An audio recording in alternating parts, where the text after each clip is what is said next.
Isang pong mapagpalang araw sa ating lahat. Ayan, samahan niyo po ako sa araw na to. Sana pagkaluban tayo ng biyaya at gabayan tayo ng Panginoon. At kung bago lang po kayo sa channel na to, at pag-subscribe na lang po at pag-hit na rin yung ating notification bell para lagi po kayong updated sa mga video natin nilalabas tulad nito.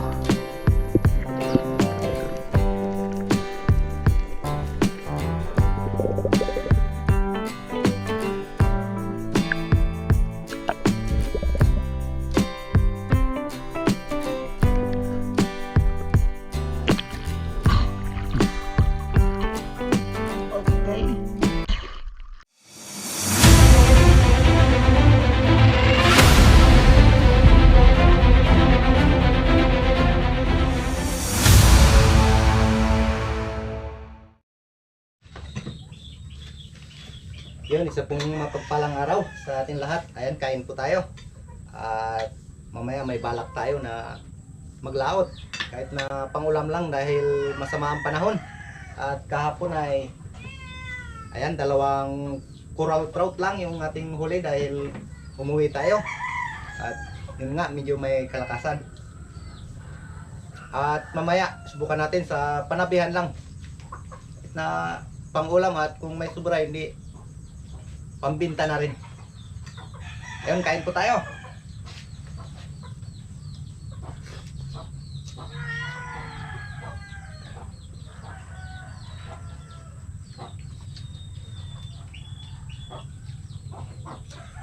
Yung mga bata nandun na. Nagsipasukan na. Dahil ngayon ay may pasok na rin. Kahapon ay suspended.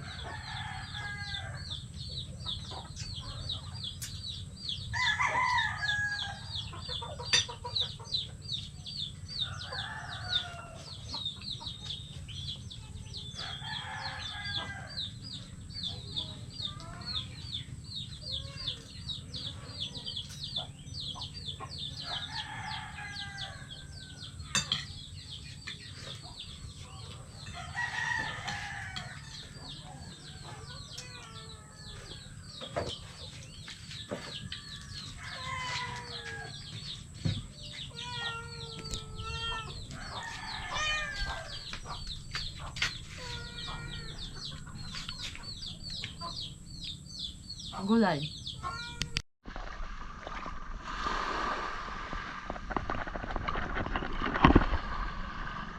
Tara.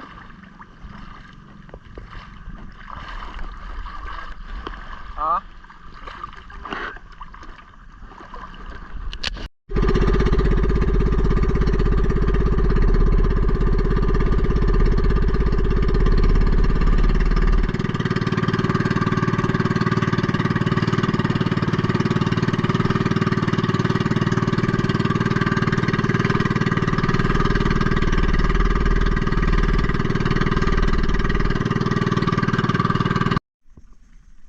Guys, dito na tayo. Ayan, kahit dito sa loob ng kubli ay malakas pa rin yung hangin. At kung doon sa labas ay talagang malakas na. Kaya dito lang muna tayo at yun nga, solo dive tayo at baka iwanan tayo ng bangka. Subukan lang natin dito kung anong blessing na para sa atin. Ayun, sa muli, samahan nyo po ako sa araw na to. Sana pagkaluban tayo ng biyaya, gabayan ng Panginoon at makaulam tayo ng masarap siyempre. At maraming salamat po sa patuloy na sumasama at tumatangkilik po at wala sa lahat po na adventure natin na ginagawa. Again, thank you so much and let's go! Okay, let's go. Sus, parang sip. At matapos nga tayo makapag-prepare ay agaran na rin tayong sumisid at ang spot na to ay kung saan dito po tayo nakahuli ng barakuda sa mga previous video natin. At sa pagkakataong ito ay wala tayong napansin na barakuda kundi grupo ng samaral, kaya bumawas na tayo ng isa.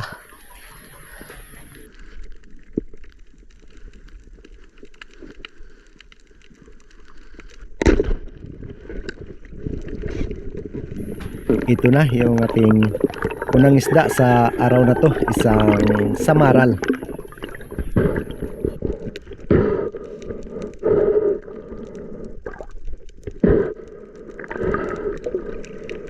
Dito ay pinagtiyagaan ko yung panabihan na ito, at dahil nga malakas yung hangin sa labas at solo dive lang ako, kaya baka iwanan ako ng bangka, mahirap na. At dito lang tayo sa panabihan.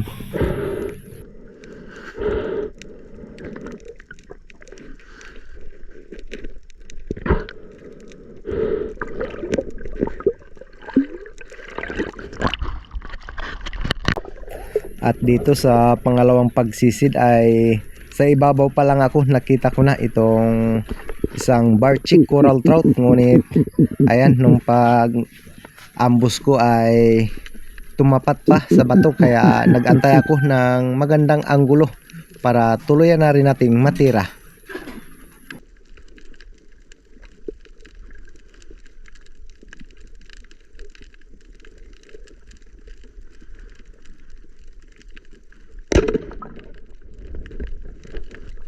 Ayan, maganda yung ating naging patama, kaya secured na yung ating kalawang isda. At sa pagkakataong ito ay nagpasya na rin ako na baybay na yung tabing mangrove area.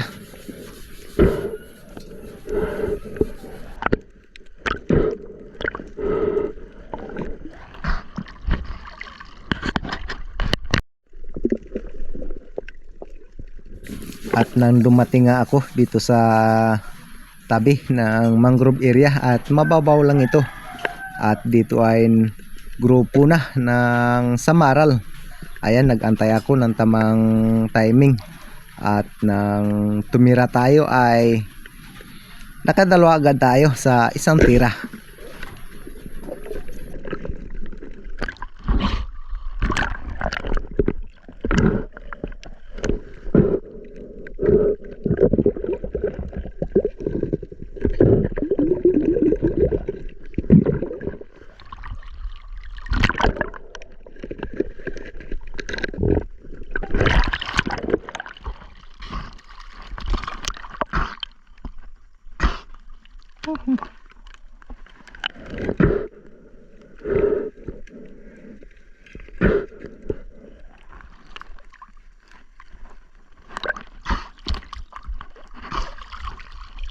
Ayos, dalawa agad. Okay.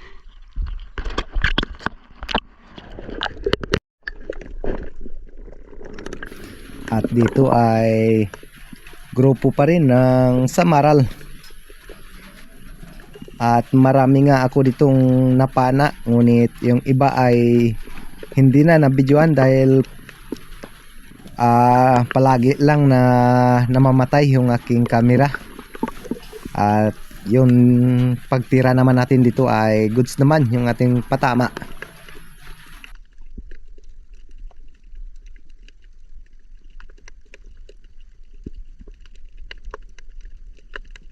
Ito yung spot na to na palagi naming binabaybay noon nung nabubuhay pa yung aking ama. At dito ay nakakarami kami ng samaral, kaya pinagtiyagaan ko na dahil malakas naman sa labas kung saan sa spot natin na pinagkukunan ng king mac at mga tribali. Kaya dito ay pinagtiyagaan ko na.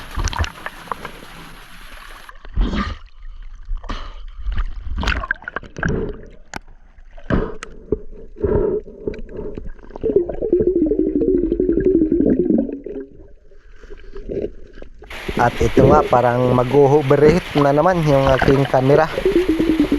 Ganito siguro pag namamatay na.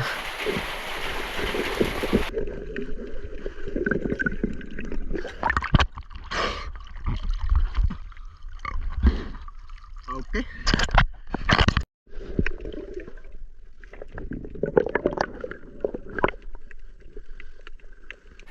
Ayan, matapos nga akong umakyat sa bangka at inayos na naman yung aking camera dahil namatay na naman.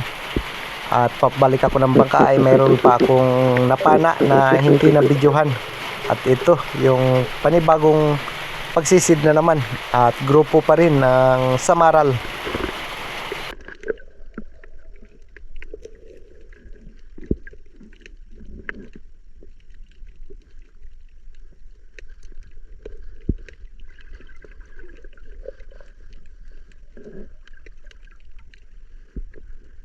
Kailangan lang natin na i-timing yung ating pagtira at baka bumaon yung ating shop sa ugat ng mangrove. Ayan, kaya kailangan nating timingan. At siyempre sa pagtira natin ay sa pulyan.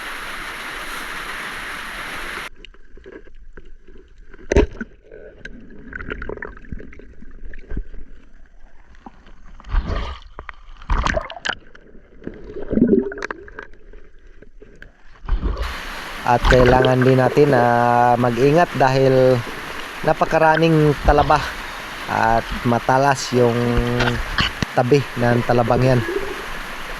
At dito sa pagsisid na to, nagbawas na ako ng load ng aking SG dahil sobrang lakas pag bumaon sa ugat ng mangrove ay mahirap bunutin. Kaya ayan, isang guma na lang yung aking kinabit. At medyo ayos naman yung ating mga patama. At dahil nga mababaw lang yung areang ito.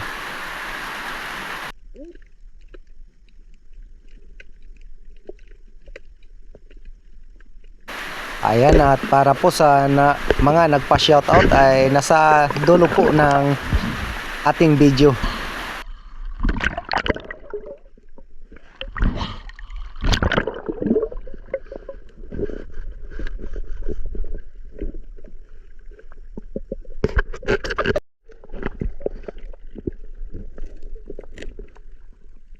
Ayan, tuloy-tuloy lang sa pagbaybay ng tabing areang ito. At siyempre, mang-harvest na tayo ng Samaral.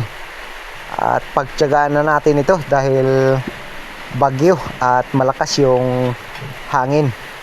At mamaya-maya kunti ay narating ko nga yung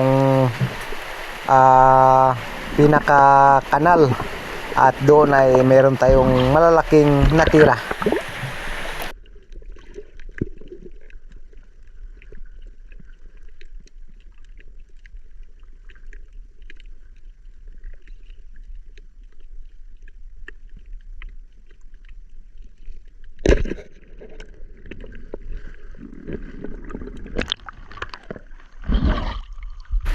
Ayan, kagandahan lang sa spot na to ay mababaw at siyempre maraming isda. Ayan,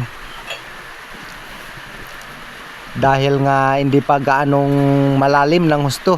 At kung ito ay talagang malalim yung dagat ay malalaki yung Samaral dito.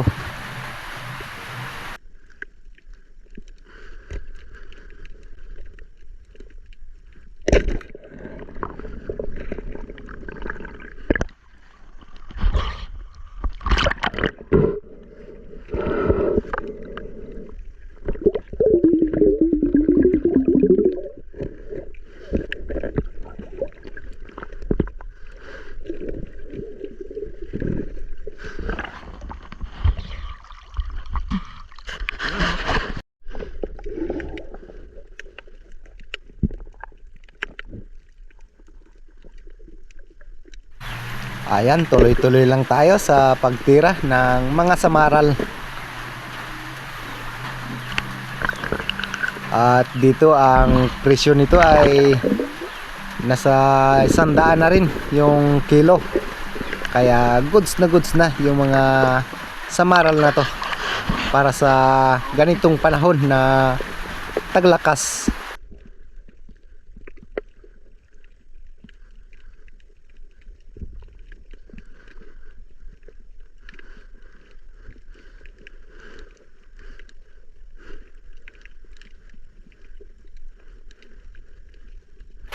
Dito ay halos kada kabit natin ng guma sa ating SG ay bawat sisid ay mayroong samaral na nagpapakita. Kaya goods na at hindi tayo lugi. At sana samahan nyo ako hanggang sa huli at tingnan natin kung ilan yung ating kikitain dito. At syempre, kaulam tayo ng masarap.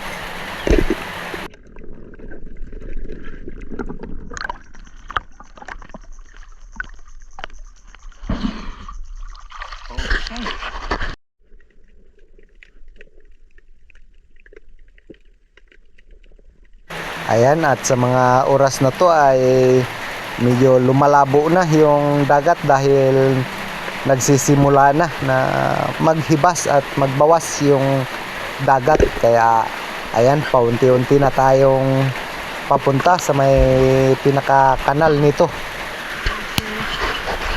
At dito nga ay nagpasya na ako na ihatid muna ito sa bangka at para mapuntahan na itong pinaka-kanal ng mangrove na area na to.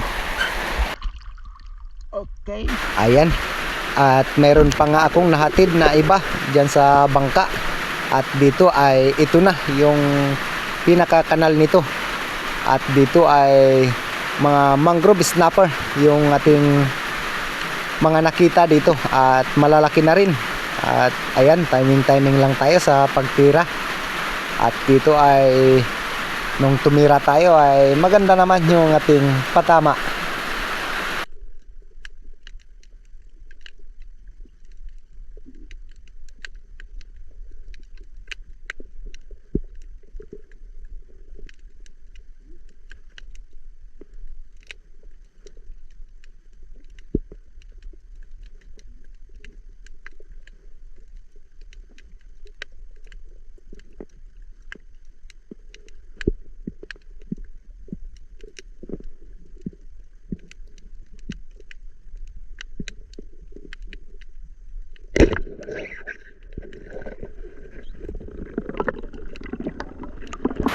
Ayan, maganda yung ating patama sa mangrove snapper na ito. At good size na rin. At ito ay ganun pa rin at mangrove snapper pa rin. Ayan, napakarami. At siyempre, pumili tayo ng medyo malaki. Kaya para hindi lugi yung ating pagtira.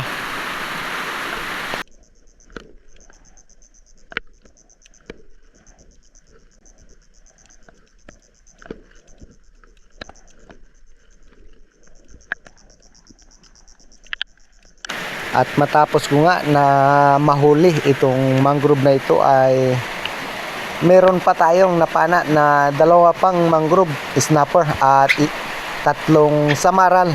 Ngunit hindi na natin nabidyohan dahil namatay na naman yung ating camera. At malayo tayo sa bangka para magtanggal ng battery. Ayan. At syempre, goods na yung blessing na pinagkalob sa atin sa araw na to. Okay. Thank you, Lord.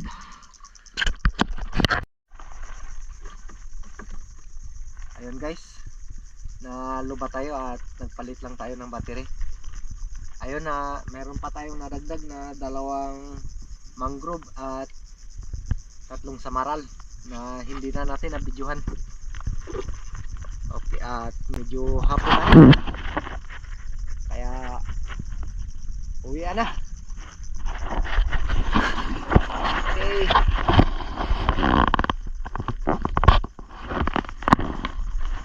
Yan, let's go.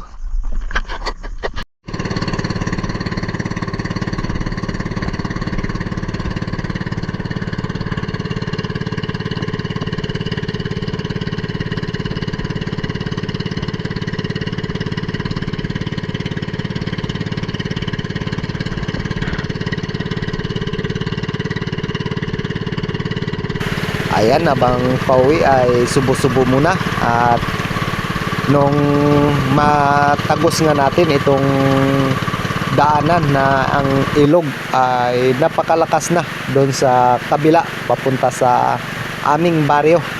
At sakto lang at dito tayo naglaot sa medyo kubli. Kaya nagkaroon tayo ng maganda na blessing.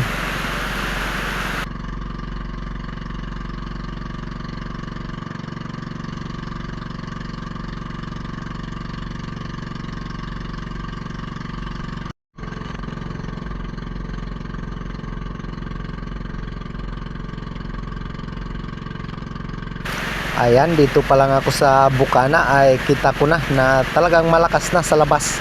At nung dumating nga ako dito sa labas ay ito yung mga alon at hangin, talagang malakas na. At salamat pa rin sa Panginoon dahil nakauwi pa rin tayo ng ligtas. At syempre, nagkaroon tayo ng biyaya.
Salamat sa Panginoon at nakauwi tayo na ligtas at siyempre makakawalan naman tayo ng masarap. Okay, let's go! Yan guys, yung kinita natin ngayon. Ayan. Ali 593. At yun, goods na rin. At kain po tayo. Meron tayong inihaw. Siyempre may prito.